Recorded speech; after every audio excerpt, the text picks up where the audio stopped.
Hey guys, Holly here. This is day 13 of the 21 Day You Woke Up Worthy Journaling Experience.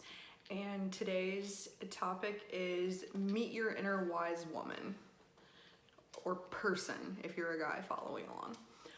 So, this was interesting. I was reading over this morning in preparation for making the video later today, and I was feeling kind of frazzled. I didn't have a lot of time. I had to go to work today. And I was thinking, oh man, I hope this isn't something too difficult because I just don't know how I'm gonna be when I get off work and what I'm gonna have in me.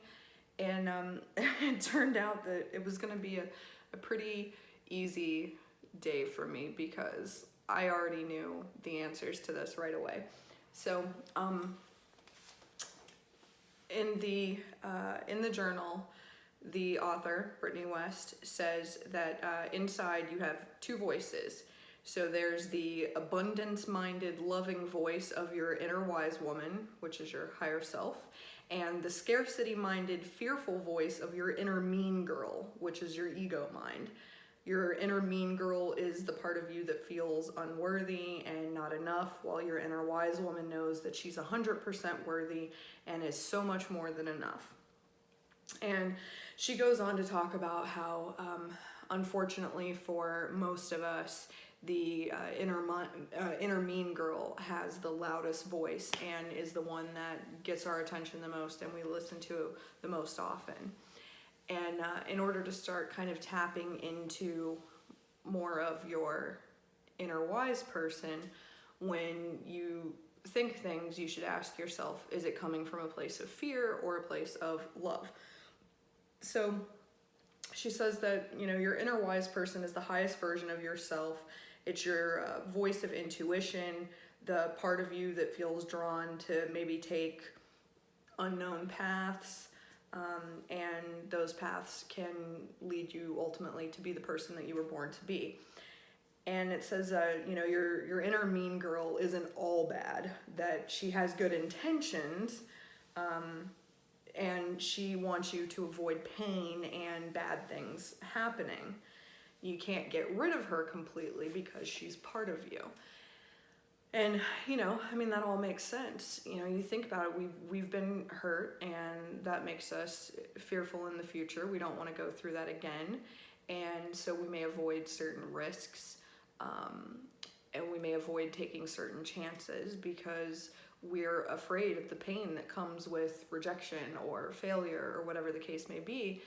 But in doing that, we also end up avoiding all of the amazing things that can come from taking a shortcut through the woods or, taking a chance, going out with that person that we might be thinking in the beginning, oh, they're way out of my league, they're too good for me. And, that may have been the one. So,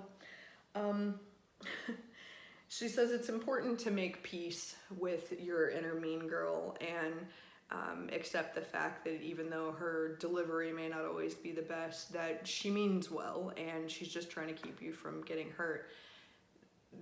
The goal is to kind of find the balance there. Accept the caution that she offers, but avoid the roadblocks.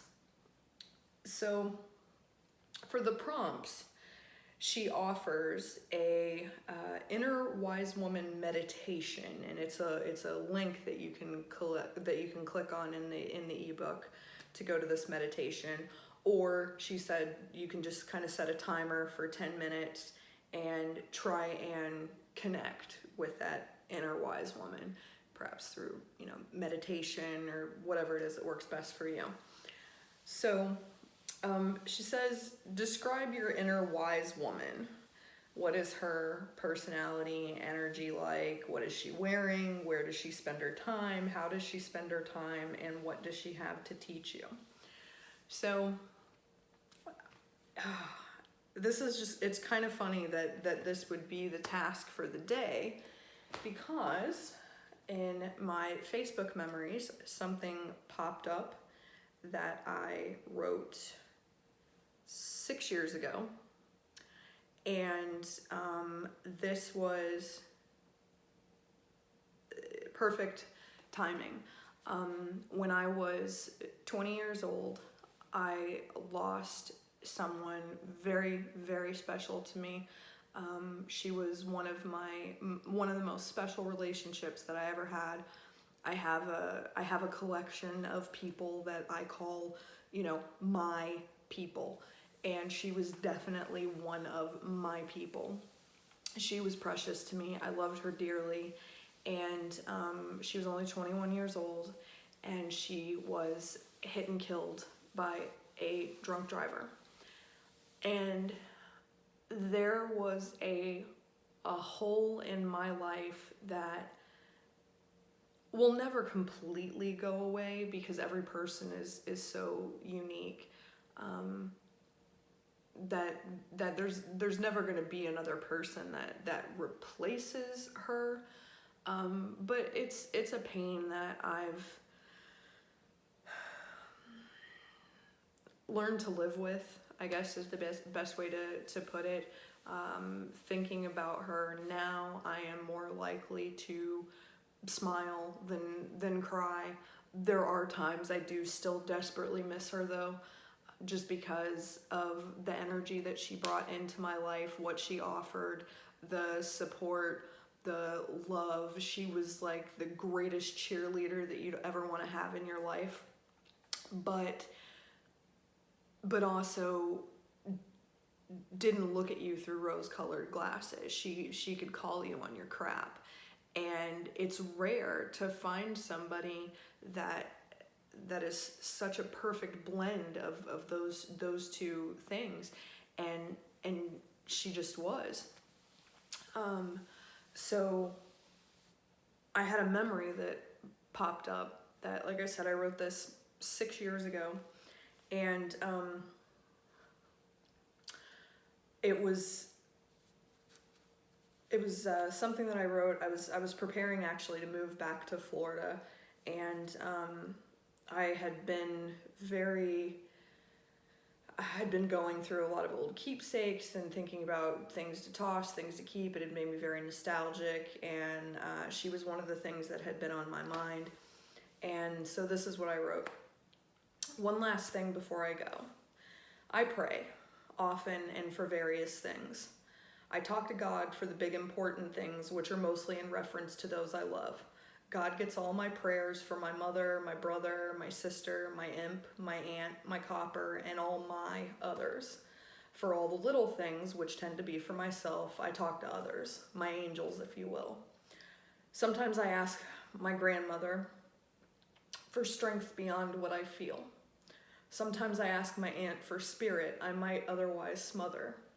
Sometimes I ask my grandfather for kindness that doesn't always come easily for me. I spent a lot of time today talking to my best girl. Almost 15 years since I lost her, and though I miss her physical presence in my life, I feel her spirit with me often. Today I asked her to be with me, to help keep me calm when my temper might rise, to help me have patience when frustration was all around me, and I felt her there. I sat at my computer, hearing the radio drifting through the wall from my neighbor's apartment. As I was reflecting on my day, I heard a familiar song beginning, Here Without You, which is one of her songs. In an instant, I had a smile on my face and tears in my eyes. I give thanks to God for many things, though not as often as I should. So in a very visible and public way, I offer thanks for all the blessings in my life, with a special thanks for the angel that stood by my side today. I love you, my beautiful girl, and give you the final bit of a poem I hold dear. Should you go first and I remain, one thing I'd have you do. Walk slowly down that long, lone path, for soon I'll follow you. I'll want to know each step you take, that I may walk the same. For someday down that lonely road, you'll hear me call your name. So, if I think about my inner wise woman, it would probably be a lot of that girl. It's her voice. It's her voice that I hear in my head tell me, you got this, or go ahead and take a chance, or don't be scared.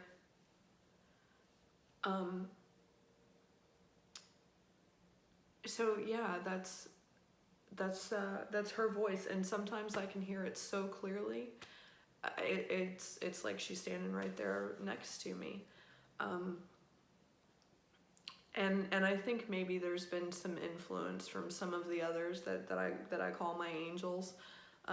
If I really need a kick, she sounds like my grandmother telling me, "Don't be a dumbass." I didn't have the grandmother that was all candy and sweets and spoiling, and I had one that was a sassy spitfire, and and I miss her dearly and loved her more than I could ever express.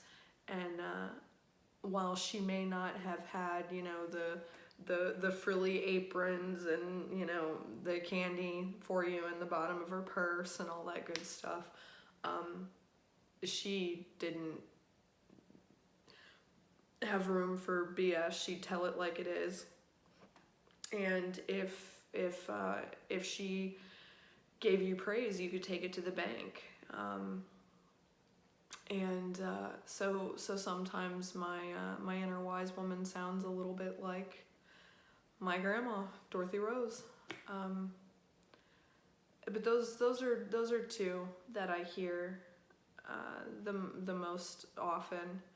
And one is kind of the nurturing, a little bit of the kinder, and the other is just more of the when you really need a kick in the ass, and that's her. And ironically, my inner mean girl sounds like my father.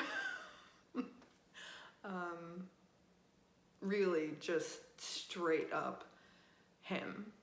His voice, his tone, his cruelty, and that's the voice that I'm learning to tune out a little bit more, and it's getting easier and easier. So who knows, maybe through all of the changes that I've gone through recently, maybe I'm operating on a different frequency now. Who knows? But the inner wise woman is starting to come in a lot more clearly, and the mean girl is starting to get tuned out. I think I'll always kind of be a proceed with caution kind of person, but risks are starting to feel a lot less like risks and a lot more like opportunities for greatness. So that's just kind of my take on the day, and yeah, I look forward to whatever the wise woman has to show me in the days to come.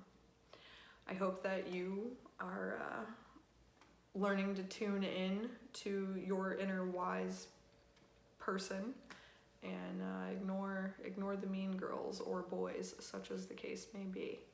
So I'm gonna finish up with the daily affirmations, and I will be back tomorrow.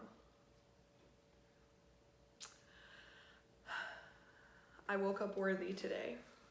Simply by waking up, I am worthy of everything that my heart desires. I am a beautiful soul inside and out. I love myself completely and deeply. I am perfect at being me. See you tomorrow. Bye.